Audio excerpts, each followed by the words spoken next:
You know, there's really only one small difference between the Wii U and the Switch, and that's that the Switch actually has games.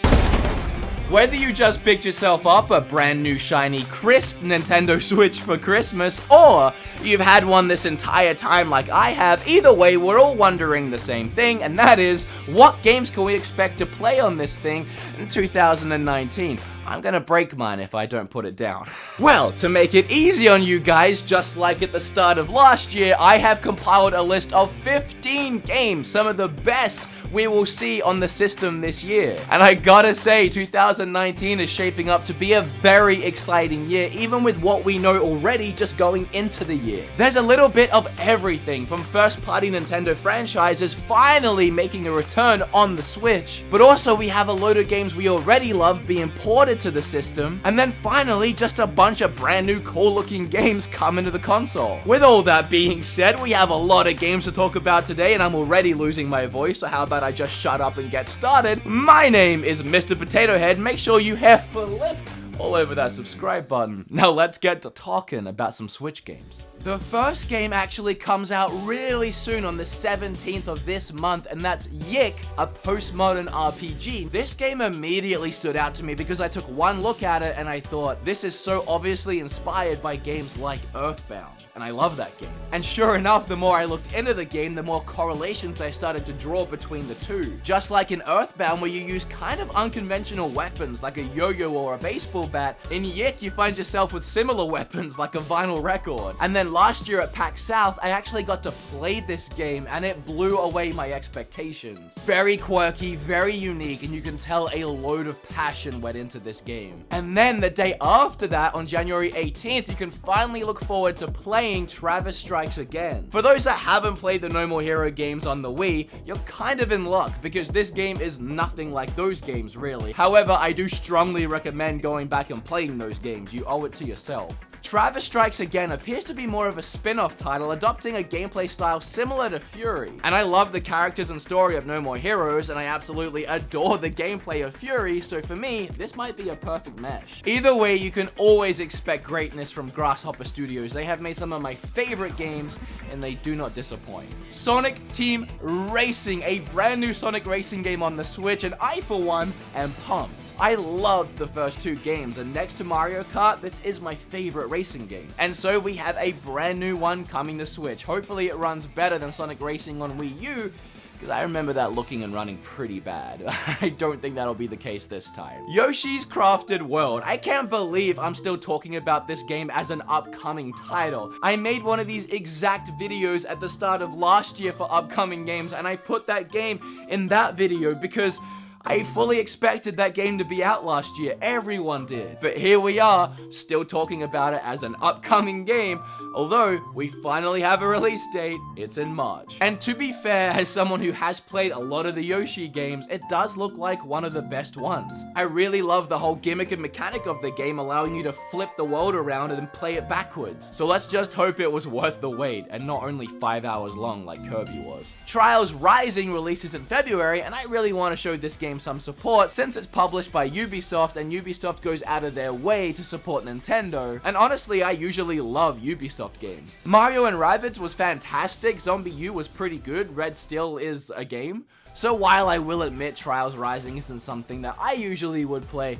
I will give this one a shot. As of recording this right now, it was actually only yesterday that out of nowhere, Dragon's Dogma was announced for the Switch. It was also given a release date of pretty soon, April. And that's what I meant at the start of the video by expect secrets and surprises. But at any given time, a game can just be like, hey, I'm gonna be on the Switch in a few months, look forward to playing me. So, Dragon's Dogma Dark Arisen will include all previously released content and DLC. Capcom even promised a revamped user interface that will offer improved screen visibility on Switch. This game was released back on PlayStation 3 and 360, and if I remember correctly, the text was really small and hard to read. And that's playing on a TV, so yeah, if you had it on a handheld system exactly the way it was, I imagine you'd either have to play like this or use a magnifying glass. So yeah, I hope they do revamp that interface. The game does appear to be identical to the PlayStation 3 and Xbox 360 versions way back in 2013, so you are gonna get the full experience. To me, this game kind of looks like what would happen if you took Monster Hunter and Ys 8 and kind of just meshed them together. Sounds cool, right?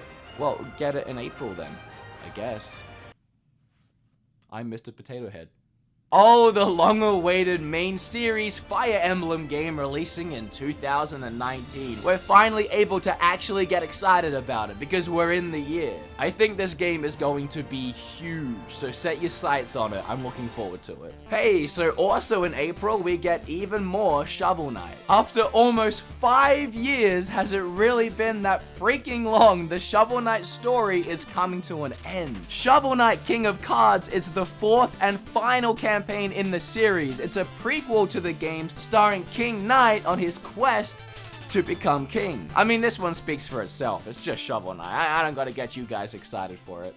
I know you're on board. If you enjoyed this game, Retro City Rampage, you'll probably also love its sequel that's coming to Switch, no surprise, Shakedown Hawaii. This one is set 30 years after the major events in Retro City Rampage. Yet again, it features an open world, destructible environments, and the 16-bit visuals we fell in love with last time. Here's the thing.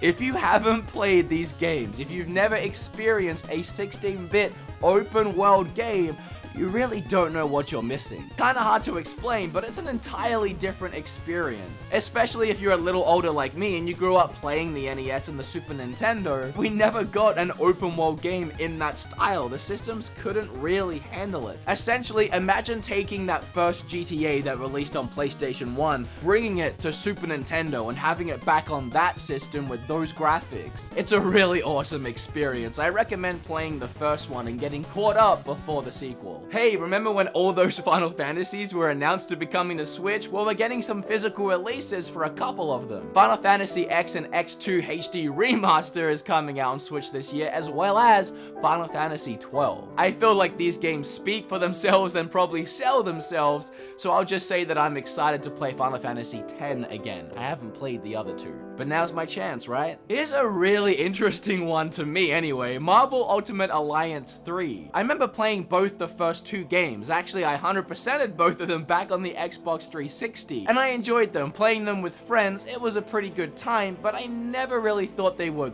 amazing games. They were just okay. So I was never surprised that they didn't make a third one. But obviously, thanks to all the Marvel movies and the Avengers being so big, I get the line of thinking, it still just came out of nowhere for me. Nonetheless, it is being made and it's only on Nintendo Switch. It's actually a Switch exclusive, which is kind of even weirder. But I'm not complaining. I'll take Switch exclusives wherever I can get them. Look forward to Marvel Ultimate Alliance 3 exclusively on Nintendo Switch this year. So here's two really cool ones, and then we'll do a few honorable mentions, and then we'll go on to the last really big ones. You following me? Okay. We have Doom Eternal and Mortal Kombat 11. It's really cool that Doom Eternal is being ported to the Switch at the same time as the other consoles. Obviously, the first Doom, or at least the first reboot of Doom, found its way to Switch about a year after it was initially released. Panic Button is once again taking care of Doom Eternal on Switch. And then Mortal Kombat 11 is releasing in April. This is cool because we haven't seen a Mortal Kombat game on the Nintendo Switch system since the Wii in 2006. 13 years since Mortal Kombat has been on Nintendo, and I can't wait to get gory again on a Nintendo console. Okay, a couple special mentions. We have Wargroove coming out this year. I wanted to bring this to everyone's attention because I know a load of people have wanted another Advance Wars game.